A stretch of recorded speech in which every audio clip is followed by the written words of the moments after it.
Hello. Hello, nice meeting you. Nice to meet you. Nice to see you Thank again. זו הפעם הראשונה מאז הושבעה הממשלה ששגריר ארצות הברית בישראל, תום ניידס, מתייצב אל מול המצלמות. Thank you for having us here. I'm honored. Thank you for having me. So there will be two senior officials visits in Israel soon, the NSA Sullivan and Secretary of State Blinken. And I wonder, do you see these visits as a message to the new government in Israel? Listen, the messages of any of the U.S. officials will be quite, simple, which is this is a thriving democracy.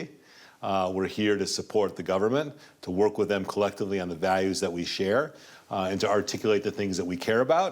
And as Joe Biden has said, this unbreakable bond. ימיה הראשונים של הממשלה כללו מתיחות מול הממשל בוושינגטון, כאשר איתמר בן גביר עלה להר הבית, הדגיש ניידס בעצמו, ישראל, התחייבה לשמור על הסטטוס קוו במקומות הקדושים. You've said regarding Itamar Ben-Gvir that you'll be in kind of a wait-and-see mode, and only after forming the government there will be a decision whether to talk to him directly or not. Are you going to talk with Minister Ben-Gvir? My interface is with the Prime Minister. The Prime Minister, he has told all of us, he has his hands very firmly on the wheel, okay? That's who we're dealing with. I'm not saying we're not going to meet with people or going to meet with people.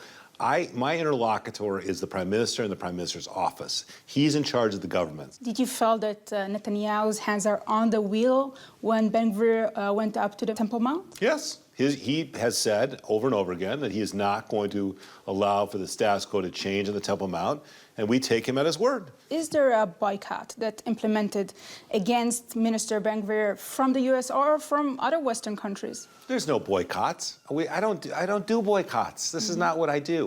We are going to work with the Israeli government. It's a democratically elected government. 72% of Israelis showed up, and the fifth time in 2 years. It's remarkable. So are you going to cooperate with each and every minister in the newly government in Israel? We'll work with everyone, but in principle, what I'll be working with is a prime minister. מי שזנח את חלום הריבונות או הסיפוח, לפחות לעת עתה הוא נתניהו. כשהסכמי אברהם יצאו אל האור, היה ברור שמהלך הסיפוח יוחבא עמוק במגירה. כעת, עם ההסכמים הקואליציוניים וממשלת הימין מקצה אל קצה, הם חוזרים להיות על השולחן. It is stated in the new coalition agreements that Netanyahu will lead a process that will conclude in the annexation of some parts of the West Bank. Did you talk with Netanyahu about it? Again, he's assured me he'll work with the U.S. government. Obviously, we have shared values. He understands the position of the United States, which is we want to keep a vision of a two-state solution alive, and he understands that we understand that massive settlement growth will not accomplish that goal. Can I phrase it as a red line?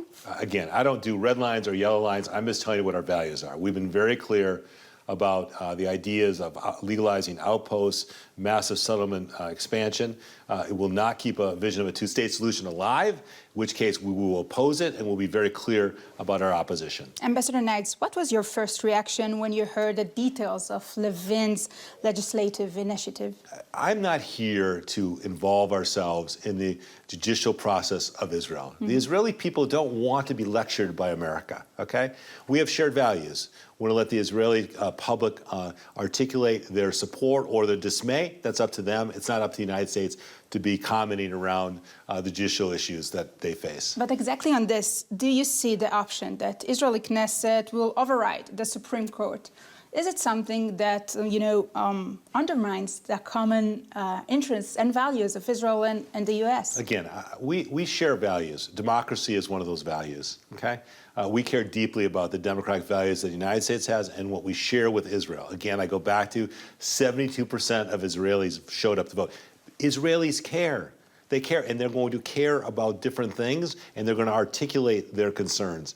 Our job is not to impose our will on every decision this government makes vis-a-vis issues like judicial reform. הממשלה החדשה גם הביאה עם השינוי מסוים ביחס כלפי רוסיה. בימיו הראשונים בתפקיד שר החוץ דיבר אלי כהן עם עמיתו הרוסי לברוב והבטיח, נעשה יותר, נדבר פחות.